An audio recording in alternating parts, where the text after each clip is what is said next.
Olá, saúde a você que nos assiste mais uma vez aqui nesse canal do YouTube, ou se for a primeira vez que você está assistindo esse estudo, visite o nosso canal e veja outros estudos que nós temos, né, nessa série Pensando Biblicamente.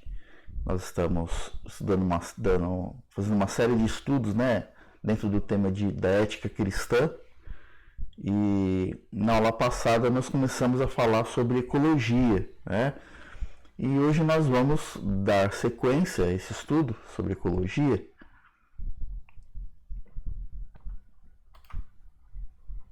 Então, na aula passada,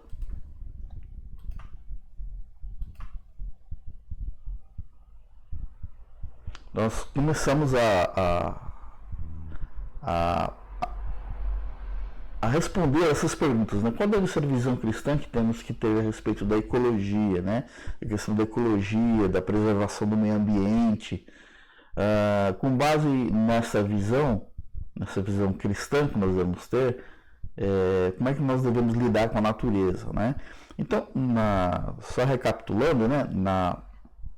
Na aula passada, nós vimos 3 princípios. Se você nos viu aqui, nós vimos 3 princípios, né? E são princípios importantes a gente ver para entrarmos na aula de hoje, porque são os princípios que geralmente o mundo adota a respeito da ecologia, e vimos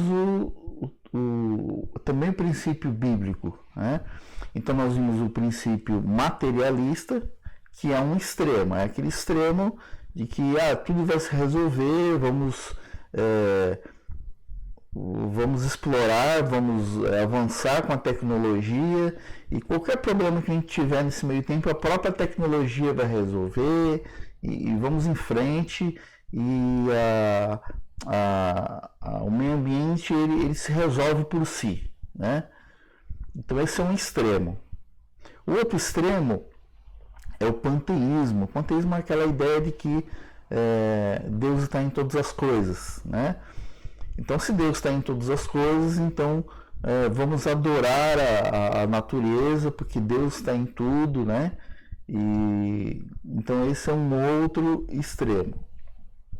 E temos o princípio cristão, que é o que nós vimos no final da aula passada, de que Deus fez o mundo, e estamos aqui para, resumindo, né? Deus é o Senhor de todas as coisas, Ele fez tudo e nos colocou aqui para cuidarmos, né? Para preservarmos o que Ele fez. Então nós vamos avançar aqui. Deixa eu achar aqui o slide certinho.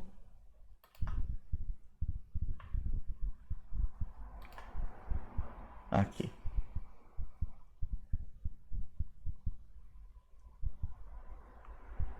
Exato, foi aqui que nós paramos na semana passada. Então, dando continuidade aí, nós vamos ver hoje algumas passagens bíblicas que demonstram como Deus,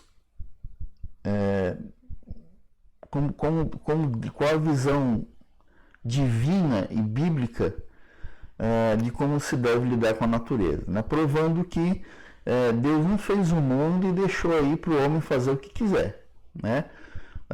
Então, o que nós vamos ver aqui, que fique bem claro, são leis, né? São ordenanças que Deus fez no Antigo Testamento. Não significa que nós devemos fazer a mesma coisa hoje, não é isso. O objetivo aqui não é esse, não é dizer que tudo que nós vamos ver aqui deve ser aplicado hoje, mas são ordenanças, são cuidados que Deus tinha com o povo de Israel lá no Antigo Testamento, e que trazem um princípio, né? E que trazem aí o mais importante aqui é o princípio ensinado por Deus através dessas ordenanças, desses cuidados, né? Desses preceitos. Então, o primeiro que a gente vê aqui é a lei da boa administração. Então, a ecologia é a boa administração da natureza. Deus confiou a terra e seus recursos ao nosso cuidado. Então, nós vimos isso na aula passada, né? Que Deus confiou a terra ao homem para que o homem cuide dessa terra, né? Está lá em Gênesis. E qual que é a lei da boa administração? É o princípio de que Deus vai cobrar isso de nós, né? Em 1 Coríntios 4:2, diz o seguinte, que o que se quer dos dispenseiros é que cada um deles seja encontrado fiel. Eu preciso aqui ser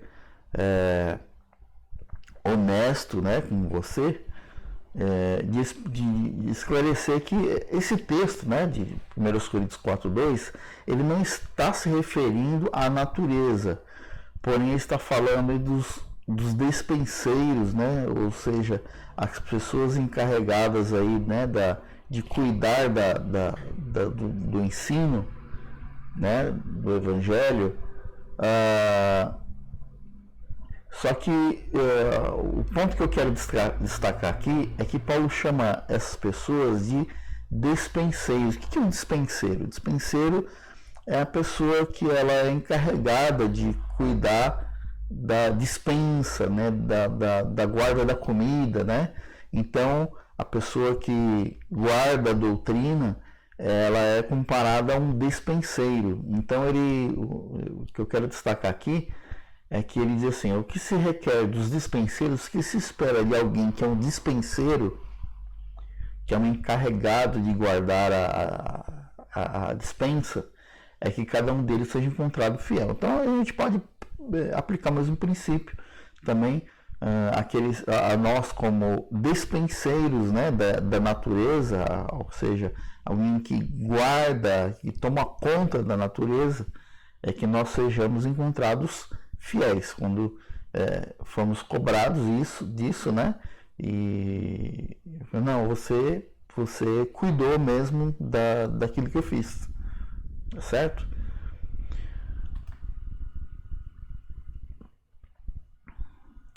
Tem também a lei do descanso sabático, né? O descanso sabático, né? O descanso do sábado, né? A guarda do sábado, que hoje, não vou entrar nesse assunto, mas o sábado que hoje para nós é o domingo, porque sábado é simplesmente dia de descanso.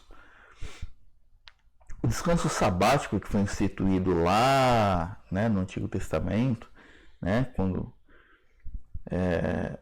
Deus deixou seus mandamentos lá em Êxodo, ele foi instituído por Deus não só para o descanso do homem, não só para a guarda do Senhor, para a dedicação do dia para o Senhor, mas também para o descanso de animais. Olha só o que diz lá em Êxodo 23:12: 6 dias farás a tua obra, mas ao 7º dia descansarás, para que descanse o teu boi e o teu jumento.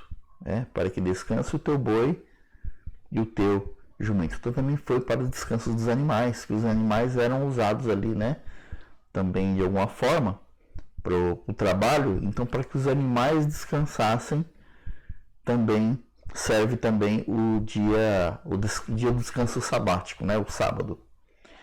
Então, o descanso, o princípio que a gente tira aqui é que o descanso conduz a produtividade da vida e da terra, né? Então, a gente tem aí a lei do descanso sabático. Uma outra lei aí que a gente tira um princípio é a lei do descanso da terra, né? Qual o propósito dessa lei, né? O propósito dessa lei era a preservação do meio ambiente. Essa aqui é diretamente, né, explicitamente para a preservação do meio ambiente. Olha só, Israel não apenas separava um dia para descansar, como vimos anteriormente, né, no slide anterior, como também para suspender o cultivo da terra durante um período, para que ela pudesse renovar. Então, havia um período mais longo, né, em que a terra deveria descansar, né? Para ela se renovar, né? Então a terra era usada ali para se trabalhar, para o cultivo, mas havia um tempo de descanso até mesmo para a terra, para ela se renovar ali. Então olha só, 6 anos, lá em Êxodo 23, 10 e 11, diz o seguinte: 6 anos semearás a tua terra e recolherás os seus frutos. Então 6 anos, assim como haviam 6 dias de trabalho e 1 de descanso, então foi ordenado que houvesse 6 anos de semeadura, né, de trabalho sobre a terra. E aí nesses 6 anos o agricultor tira os seus frutos. Porém, no 7º ano, então temos um 7º ano sabático, a deixarás descansar, né? Deixa a terra descansar, e não a cultivarás. Para o quê? Para que os pobres do teu povo achem que comer. Então durante 6 anos as pessoas trabalhavam e uma ela descansava e deixava lá a terra sozinha lá, descansando, né? E aí o que acontecia nesses 6 anos? As pessoas mais pobres, né? As pessoas mais pobres, mais necessitadas, elas achavam nessa terra o que comer. E do sobejo comam os animais do campo. Então também era uma forma também de deixar os animais do campo ali se alimentarem daquela terra enquanto ela descansa, né? Então ela se alimentava daquela terra.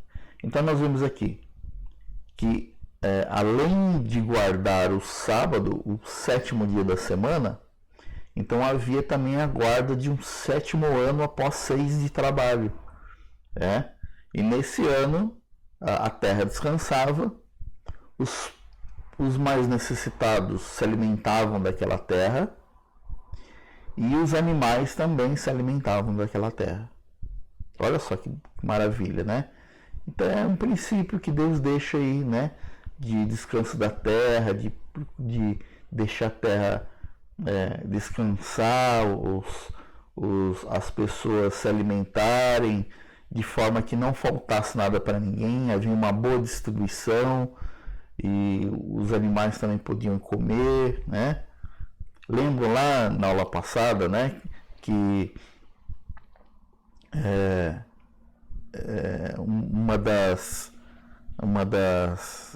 os argumentos fora da visão cristã é que as coisas,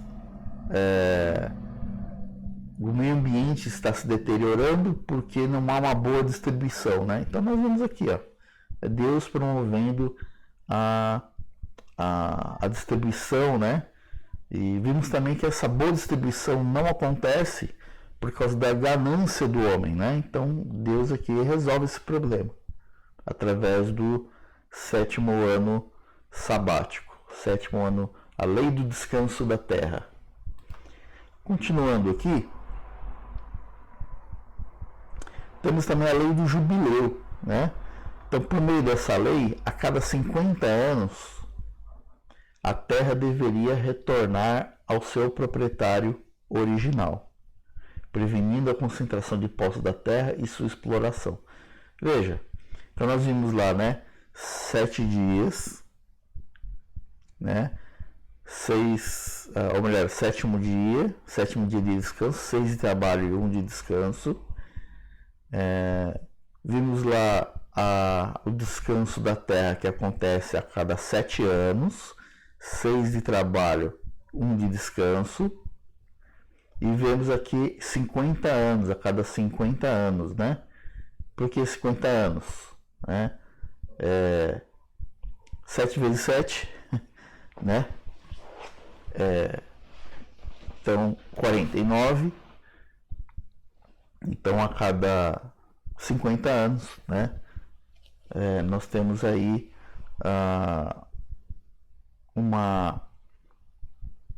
a lei de jubileu, né? Que em que Deus institui que a terra deveria retornar ao seu proprietário original. Então a terra foi vendida, né? funcionava assim: a terra foi vendida para alguém. Em que a cada 50 anos, essa terra voltava ao seu proprietário original. Então, quem comprava a terra sabia que ia ter até o próximo ano de jubileu para usar a terra, depois tinha que devolver, né? Então por que Deus fazia isso? Para prevenir a concentração de posse da terra e a sua exploração. Então, justamente prevenir para que as pessoas não se tornassem ali, né, concentrassem em si a posse de muitas terras, né, e sem fazer nada, né? E aí ficariam algumas pessoas com terra para trabalhar, para cultivar, e outras com poucas ou com nada.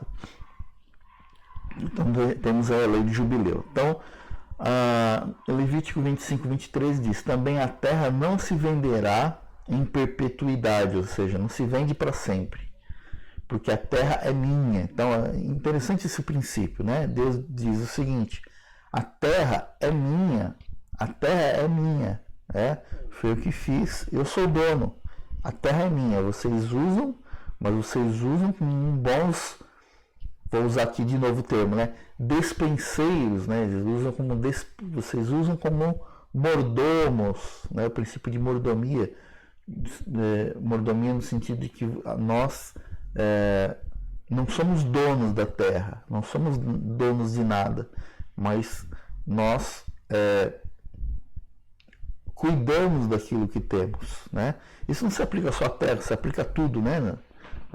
Na vida. Nós, aqui nesse mundo, a gente fala assim: isso aqui é meu, aquilo ali é meu, mas na verdade nada é nosso aqui, né?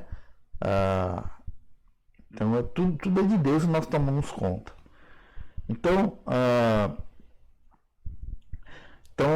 não se venderá em perpetuidade, porque a terra é minha, pois vós sois para mim estrangeiros e peregrinos. Olha o que vocês são para mim, né? Deus dizendo: vocês são estrangeiros, vocês estão aqui de passagens, vocês são peregrinos, vocês estão passando por aqui.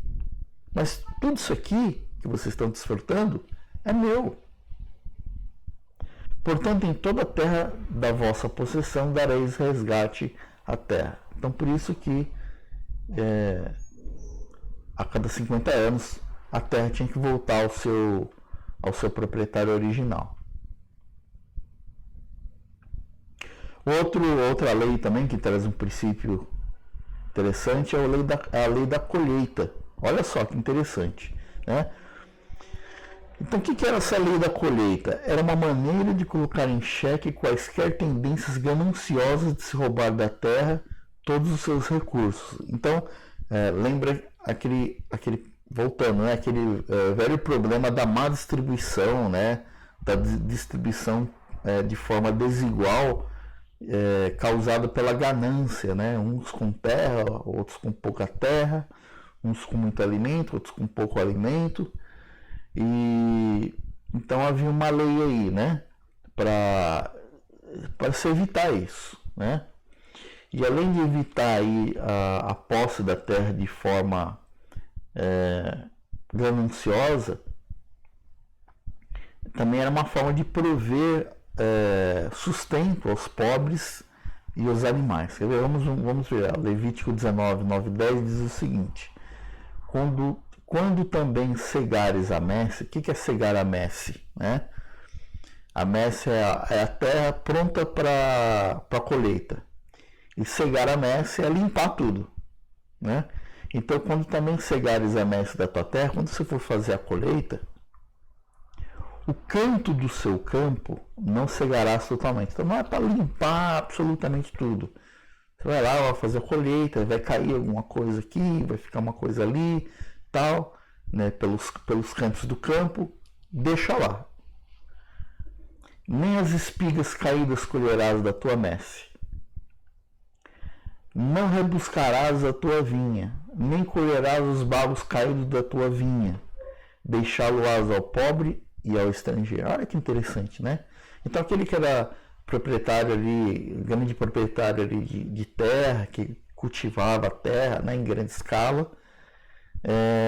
A ordem é para que ele não limpasse absolutamente a terra, né, mas que deixasse ali, né, sobras para que o pobre e o estrangeiro, né, e aqui não diz, mas também automaticamente também os animais, né, eles pudessem se alimentar daquelas sobras, né?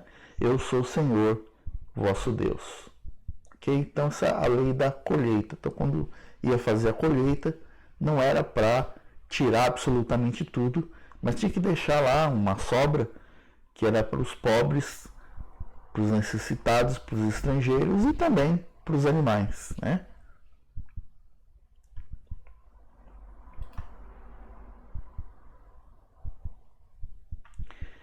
E aí nós temos também as leis sanitárias. Isso aqui também é muito interessante. Olha só. Então, nós sabemos que em grande parte, né, a poluição ocorre no nosso mundo, né, por causa da forma equivocada, né, de dispensar dejetos, né. Nós temos aí os lixões, né, mas nós temos o mundo poluído porque as pessoas jogam dejetos em qualquer lugar, né? Quando eu falo dejetos, qualquer coisa que é dispensada, lixo, né? Qualquer tipo de lixo é dispensado em qualquer lugar. Então a gente vê aí, quando chove, a gente vê aí os rios aí cheios de garrafa PET boiando, né? As pessoas que moram aí perto dos rios, elas também, em vez de pegar o lixo e levar até a caçamba, levar até um lugar onde a coleta de lixo, o sistema de coleta de lixo da cidade vai coletar isso e levar, né, joga em qualquer lugar, né, entulho. Então, em grande parte, a poluição do meio ambiente acontece por causa do uso de métodos errados de dispensar dejetos, né? Isso é bem verdade.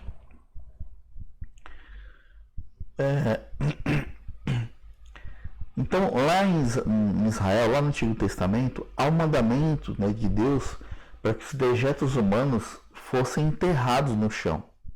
Então, olha só, Deuteronômio 23:13 vai dizer o seguinte: dentre as tuas armas terás um porrete, né?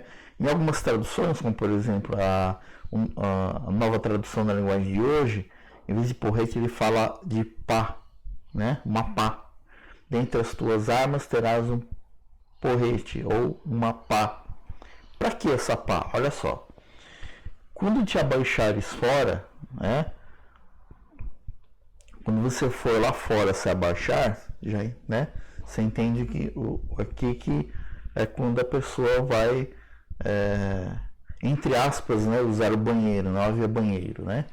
Mas quando você for lá fazer suas necessidades, quando você for lá se abaixar lá fora, cavarás com ele, ou seja, com essa pá, com esse porrete, volvendo-te cobrirás o que defecaste, né? Então já era um princípio aí, é um dos princípios, né? Eu coloquei somente esse, mas existem outros princípios sanitários, né? Se a gente for ver, tinha lá, tinha uma ordem lá quando alguém tivesse, nós estamos aí no meio de uma pandemia, né? Mas havia ali também uma ordem para que quando alguém estivesse, dependendo da doença, estivesse doente, que a pessoa ficasse em quarentena, né? Ficasse num lugar afastado, dependendo da doença, suas roupas tinham que ser queimadas, né? Havia outros princípios ali, outras leis sanitárias. Eu quero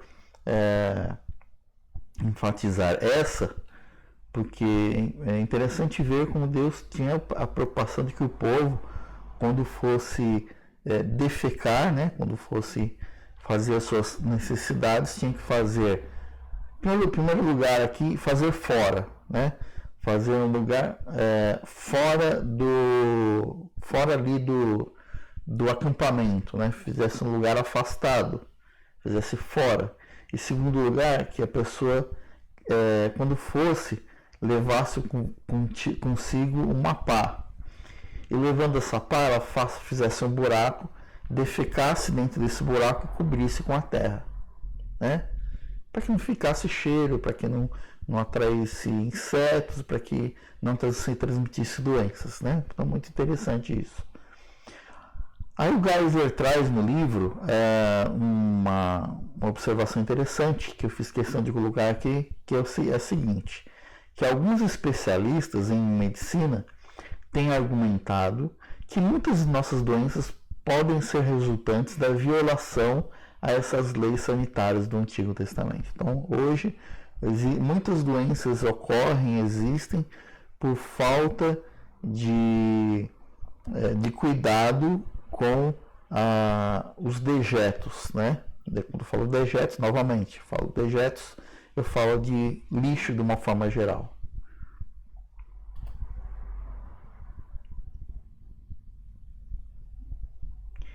Temos também a lei da guerra, isso aqui também é muito interessante. A ideia, às vezes, é que quando dois países estão em guerra, vale tudo, né?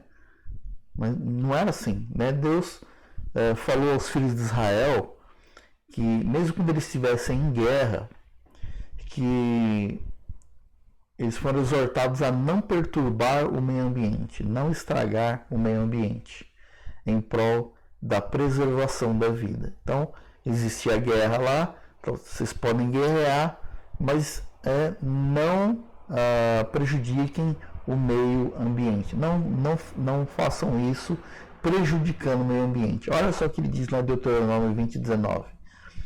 Quando sitiares uma cidade por muito tempo, né? Então, o que é quando você... O que é o sítio, né? O sítio é quando você cerca uma cidade e ninguém entra e ninguém sai.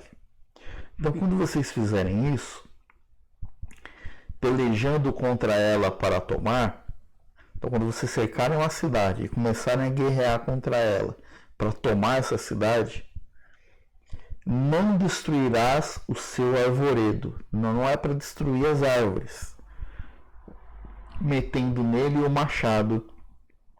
Por quê? Porque dele comerás, né? Vocês vão se alimentar dessa árvore. Então, preservem o meio ambiente, porque vocês vão ser abençoados por ele depois, tá certo? Esse princípio a gente pode aplicar hoje, né?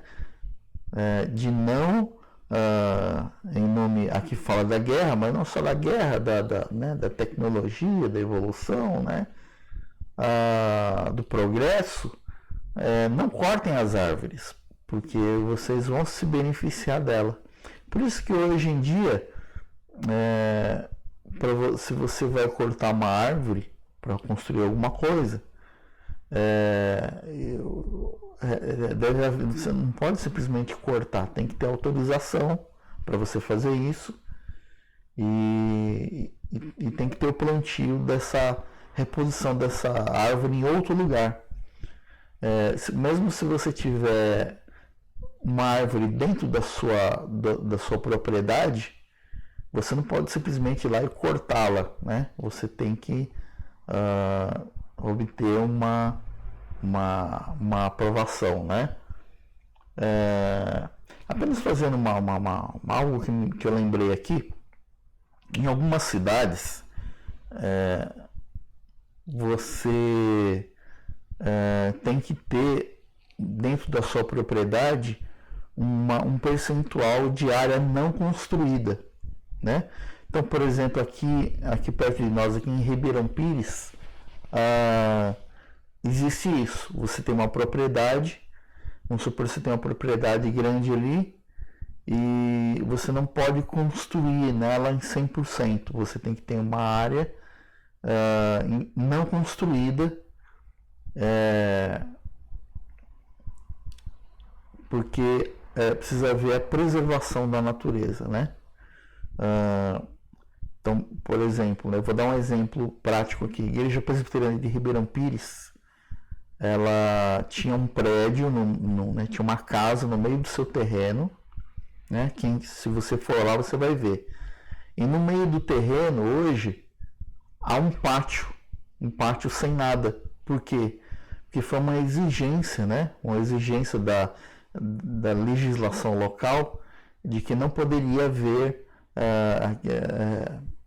não poderia haver um percentual de área construída acima de tanto, não sei quanto que é lá, né? Então eles tiveram que demolir essa casa que existia no meio e transformá-la num pátio. Tá? Se você for ver lá, tem um pátio no meio da igreja. Aí você vai olhar assim e vai falar, poxa, mas podia fazer alguma coisa aqui, né? Podia fazer uma área de estudos, uma área, né? Um lugar onde tivesse salas para a escola dominical, mas não pode por causa da legislação, tá bom? Então, voltando aqui à lei da guerra, né? Então eles não podiam destruir tudo, não podiam, né? Ali uma ordem para que não se derrubassem as árvores, justamente porque as pessoas iam se beneficiar dessa árvore, né? Então, não se pode derrotar um país destruindo o meio ambiente, né? Esse é o princípio.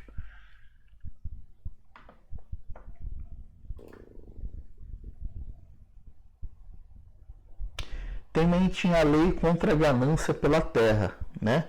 Então, o princípio aqui é que Deus é o dono da terra e não o ser humano, né? Então, a ganância sobre a terra destrói a sua produtividade. Então, Isaías 5:8, olha só o que diz Isaías 5:8, sobre a ganância, né? Sobre a ganância pela terra, né? De possuir, acumular propriedades. Ai dos que ajuntam casa a casa, reúnem campo a campo, até que não haja mais lugar, e ficam como únicos moradores no meio da terra, né? Então, ai daqueles que vão comprando as propriedades, compra, e fica ali no meio de uma grande propriedade, sozinho, né? O que é isso? Ganância. Para que isso? Né? E comprando terra, vai comprando terra, e ele fica ali no meio e vai olhar em volta e falar, tudo isso aqui é meu. Para quê? Se você não faz nada com ela, né? Então, ai dos que ajuntam casa a casa, reúnem campo a campo, até que não haja mais lugar, e ficam como únicos moradores no meio da terra. E, finalmente aqui, resumindo e concluindo o que nós vimos até aqui, então nós vimos lá na aula passada as três visões, né?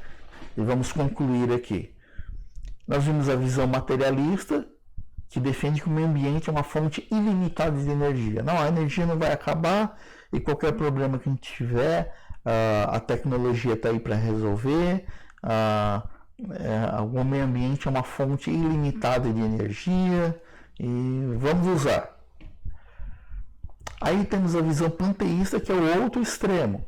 Aí o extremo que considera que a natureza é divina, né? Deus está em tudo, né? Nós devemos trabalhar em conjunto com a natureza, porque nós somos um com a natureza, porque Deus está na natureza, né? Então é a adoração, né?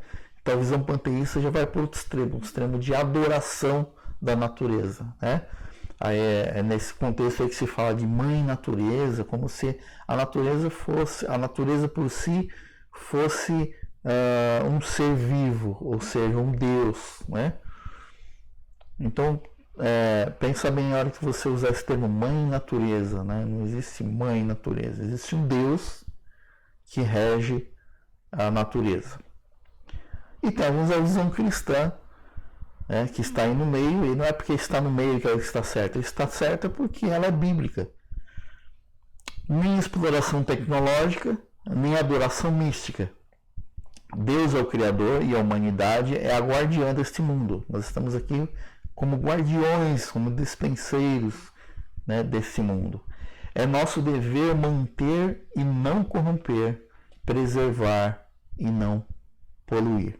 Então, terminamos aqui, né? Então esse é o princípio que nós devemos guardar. Somos guardiões daquilo que Deus fez, devemos cuidar daquilo que Deus fez, por isso nós devemos manter e não corromper, preservar o meio ambiente e não poluir o meio ambiente. Usarmos todos os recursos que Deus nos dá com sabedoria, com moderação, certo? Ficamos por aqui. Desejo que Deus abençoe sua vida, o seu lar, e até a próxima.